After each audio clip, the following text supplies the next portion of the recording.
is me, Scarlett. Kung hindi ka pa naka-follow, i-click mo na yung follow button. Sabay-sabay tayong matuto. Ang pag-uusapan natin ngayon ay ang pang-uri. Ano nga ba ang pang-uri? Kayo ba guys, alam nyo na? Kung hindi pa, tutulungan ko kayo. Ang pang-uri ay isang bahagi ng pananalita na naglalarawan sa pangalan. Ito din ay naglalarawan sa panghalip. In English, adjective.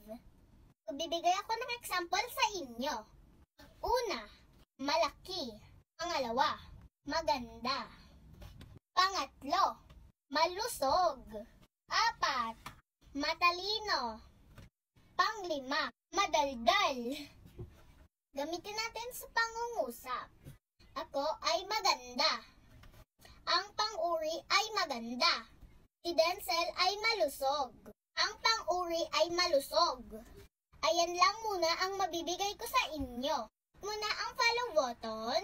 Kasi marami pa akong i-upload dito.